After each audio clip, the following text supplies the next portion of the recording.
Bien, amigos, en el espacio estelar del día vamos a compartir el cafecito de hoy con un invitado muy especial del país, el magistrado Wilfredo Penco.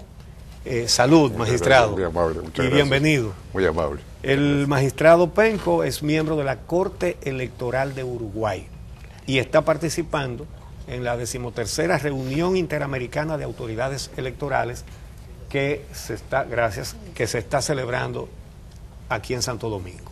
Muy buenos días y bienvenido. Muchas gracias, un gran gusto estar con ustedes. Bueno, primero quisiera que nos diga brevemente de qué se trata esta reunión y después que hablemos de las experiencias de Uruguay, las experiencias electorales de Uruguay, porque creo que hay lecciones que podemos aprender los dominicanos. Bueno, con mucho gusto. Efectivamente se está realizando la 13ª reunión de autoridades electorales de los países miembros de la OEA. La sede hoy es Santo Domingo, República Dominicana, así lo ofreció el presidente de la Junta Central Electoral, el doctor Castaño, en la anterior reunión que tuvo lugar en Cartagena de Indias, en Colombia, el año pasado. ¿Para qué se reúnen las autoridades electorales año a año en algún lugar del continente? Para intercambiar experiencias, opiniones, información respecto de temas que en materia electoral se han ido acumulando fundamentalmente, yo diría que en los últimos 20 años. Antes los organismos electorales, sobre todo los más antiguos, los que nos remontamos a casi 100 años, como en el caso uruguayo, la Corte Electoral tiene ya 96 años de existencia, nos encargábamos de organizar una elección y de juzgarla. Es decir, ejercíamos funciones organizativas y también jurisdiccionales. Aquí se separó recientemente, pero a nivel nacional, en las juntas municipales, sigue siendo esa la estructura. ¿Y qué es lo que se ha ido sumando? Se han ido sumando temas muy importantes que hacen al financiamiento de los partidos políticos. Antes ese no era un tema que estuviera en la órbita de los organismos electorales. Se ha sumado también el acceso equitativo a los medios de comunicación. Se ha sumado también el papel de la mujer en el proceso electoral. Se ha sumado temas tan importantes como las encuestas, que inciden también en los procesos electorales, y también el tema de las redes, que es el más nuevo, el más novedoso. Ah, sí, interesante. ¿Qué han resuelto sobre eso? Bueno, es decir, hay experiencias diversas. En algunos países, naturalmente, las redes inciden más que en otros. Acabamos de ver lo que ocurrió en Brasil, donde las redes sociales tuvieron una gran influencia en los resultados electorales. Ya en Estados Unidos, cuando la primera elección de Obama, yo creo que fue la primera instancia a nivel internacional donde también las redes sociales cumplieron un papel muy importante. Bueno, eso antes no existía naturalmente en un proceso electoral. Hoy es un tema central que los organismos electorales estamos examinando, analizando, también con el aporte de técnicos, de especialistas, de gente que viene de la academia también para aportar su punto de vista. Bueno, sobre todos estos temas estamos conversando, intercambiando información en esta reunión que se realiza en República Dominicana. Sí, yo quería preguntarle, en el caso de Uruguay, con el tema de acceso equitativo a medios, que ha sido un tema que nuestra ley ha abordado, pero que no se ha puesto todavía en marcha por las autoridades, ¿qué ha funcionado para garantizar que un partido, como decimos los dominicanos, no se coma al otro en términos publicitarios a través de los medios de comunicación? Bueno, en Uruguay hay un sistema mixto, es decir, el Estado le asegura a todos los partidos políticos el acceso a los medios, pero a su vez admite que los partidos puedan contratar a su vez otro tipo de tandas publicitarias. Este tema está siendo examinado en el Parlamento y hay una tendencia importante, veremos si tiene éxito, de llegar a un régimen similar al mexicano, que es el más estricto de todos, también el ecuatoriano, que impide todo tipo de contratación publicitaria de carácter privado en los medios. de manera tal de que todos los partidos acceden a los medios de comunicación en términos equitativos, y ningún partido puede excederse de esos términos exactos. ¿Y cómo se determina eso de equitativo? ¿En base a los votos de las elecciones anteriores, como pasa por ejemplo aquí con los fondos públicos que son asignados a los partidos? ¿O es un número fijo para todos los partidos por igual? Se combinan los dos aspectos. Hay un término fijo para todos y a su vez hay una proporcionalidad en función de la importancia del respaldo electoral que ha obtenido el partido en la elección anterior. Magistrado, ustedes tienen, tengo entendido, en Uruguay, las primarias en los partidos, ¿no? Sí, efectivamente. ¿Qué tipo de primarias y cómo se ha desenvuelto eso y desde cuándo? Fue como consecuencia de la reforma de 1996. Ya han habido 4 elecciones nacionales que han sido precedidas por una elección primaria de los partidos. El régimen político uruguayo en materia partidaria es muy particular, y también el propio proceso electoral. Nosotros tenemos un sistema de 2 viejos partidos que nacen en el siglo XIX, como 2 bandos enfrentados, sí, y que llegan a la paz, al acuerdo, incorporándose a la vida democrática, a la vida pacífica. Y desde entonces esos partidos siguen existiendo en el Uruguay. Fue un régimen bipartidario durante décadas. A eso se sumó en la década del 70 un nuevo partido, un tercer partido, que es el que está gobernando en este momento Uruguay, que es el Frente Amplio, que quebró el bipartidismo, pero que no hizo desaparecer a los otros 2 partidos, de ninguna manera. Pero ¿qué ocurre? En el Uruguay esos 2 partidos se mantuvieron durante décadas a través de lo que llamamos la ley de lemas. Es decir, sí, ¿qué ocurría en el Uruguay? Ocurría que había elecciones primarias el mismo día de las elecciones nacionales, en forma simultánea. Es decir, usted podía elegir el día de la elección...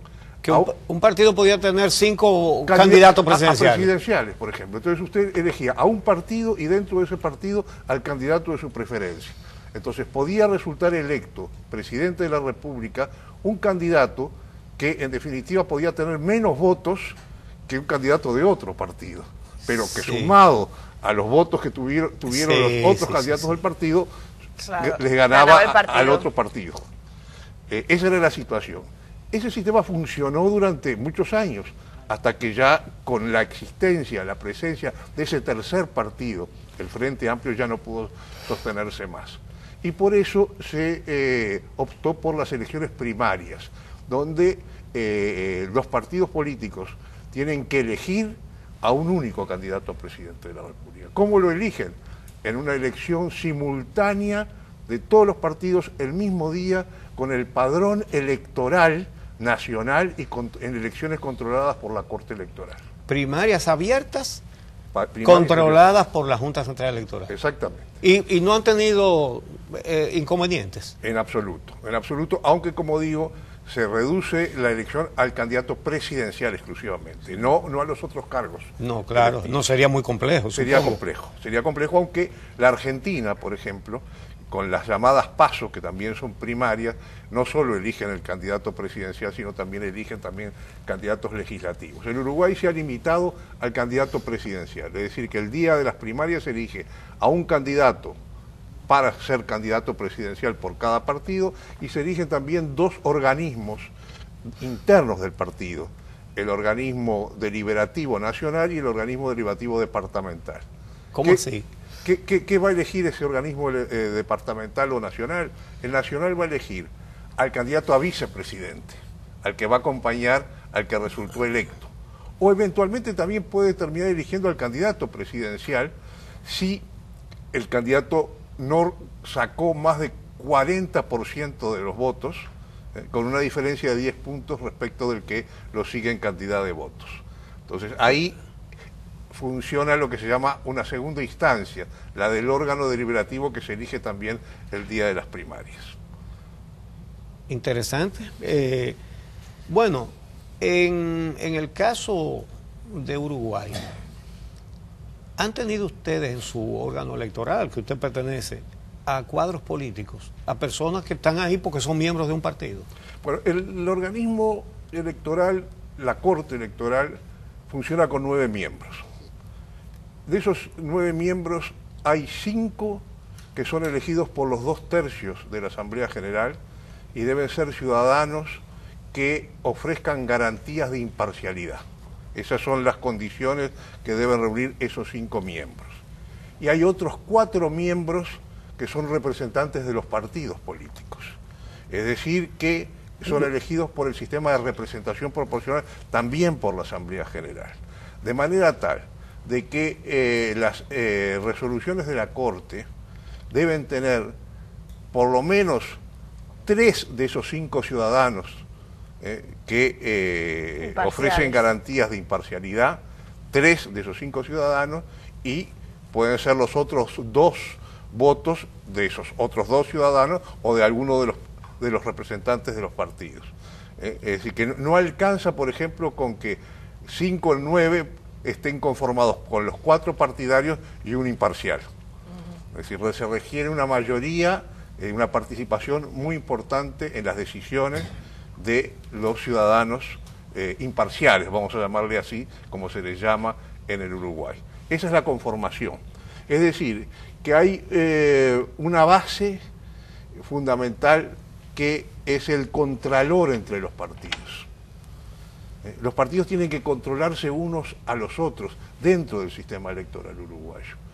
A tal punto de que los funcionarios que integran la Corte Electoral, ya no estoy refiriéndome a la cúpula, a las autoridades, sino a los funcionarios, tienen que declarar su filiación partidaria. Tienen que declarar a qué partido pertenecen. Entonces, por ejemplo, si un jefe de una oficina es de un partido A, el subjefe tiene que ser de un partido B. Es decir, hay un control permanente en todos los niveles entre partidos políticos. Interesante. Así hemos funcionado durante casi 100 años y también responde a una cultura política, a un sistema de partidos que en realidad ha sido la base del desarrollo democrático en el Uruguay. En el caso de los delitos electorales o la denominación que se le dé en Uruguay, ¿qué pasa con aquellos delitos electorales que involucran al oficialismo? Me imagino que el oficialismo tendría, por ejemplo, mayoría en esa parte de la conformación que es proporcional a, ¿verdad?, que sí es partidaria. ¿Se ve afectada la toma de decisiones del tribunal en esos casos producto de esa composición que incluye miembros de partidos? Los delitos electorales que están tipificados en la ley, como todo delito, son competencia del Poder Judicial, no de la Corte Electoral. El único delito que está establecido en la Constitución que forma parte de la Corte, es de competencia de la Corte Electoral, es aquel en el que algún funcionario público como militares, jueces, directores de entes autónomos o servicios descentralizados realizan actividad política que les está prohibida expresamente. Ese es el único delito en el que es competente la Corte Electoral. Los otros delitos electorales es competente el Poder Judicial. Y en otras irregularidades electorales que sí sean competencia del tribunal, ¿se ve afectada la toma de decisiones del tribunal producto de esa composición ordenada por la ley? No necesariamente, no necesariamente. Bueno, pues yo creo que hemos tenido aquí una buena ventana para ver cómo se desenvuelve la justicia electoral de Uruguay. Me parece que es algo a lo que pudiéramos aspirar, ¿verdad? Le agradecemos mucho al magistrado Penco la amabilidad de aceptar nuestra invitación para venir a hablar aquí de cosas tan interesantes y tan importantes para la democracia. Muy amable, un gran gusto estar con ustedes. Bueno, y que sea un éxito la 13ª reunión interamericana de organismos electorales. Muchas gracias.